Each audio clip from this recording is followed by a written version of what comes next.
কাকদ্বীপে কালী ঠাকুরের যে মাথা কেটে নিয়েছে,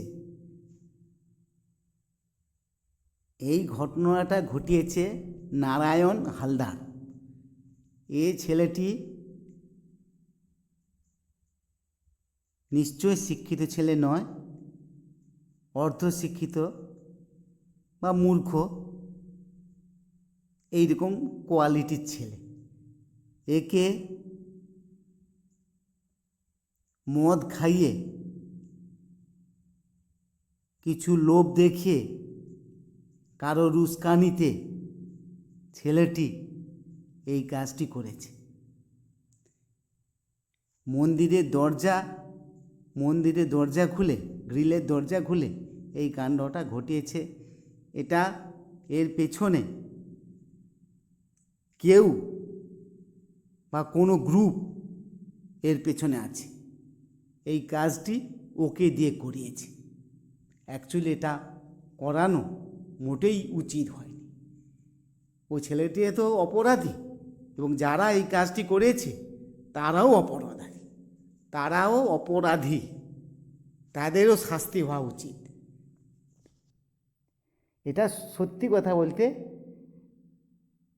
এটা কোনো হিন্দু মুসলমানের যে ঝগড়াঝাঁটির কারণে এটা হয়নি।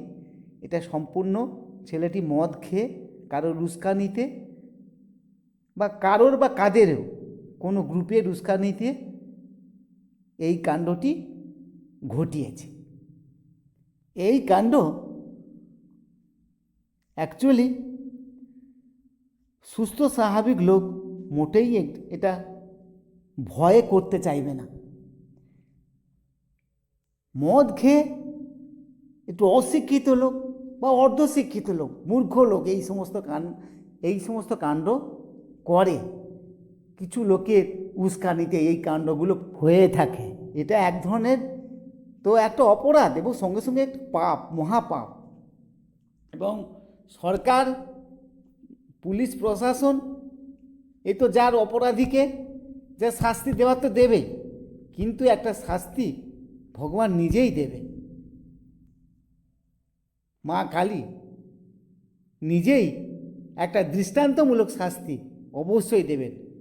ওই ছেলেটির দিকে লক্ষ্য রাখুন। কেন এইরকম কাণ্ড ওই কাকদ্বীপ এলাকায় অনেকদিন আগে দুটো ঘটনা আমি বলছি, এরকম কাণ্ড হয়েছিল। একজন মদ্যপ অবস্থায়, সত্যি কথা বলতে আমি বলতে লজ্জা লাগছে, কিন্তু আমি বলতে বাধ্য হচ্ছি, এই ঘটনা চক্রে যে মাল খেয়ে একজন লেবার মা কালীর ব্রেস্টে হাত দিয়ে দিয়েছে। সেই ছেলেটাই ঘটনাচক্রে কোনো সমিলে কাজ করত, সমিলে কাজ করতে করতে সেই হাতটাই কাটা গেছে।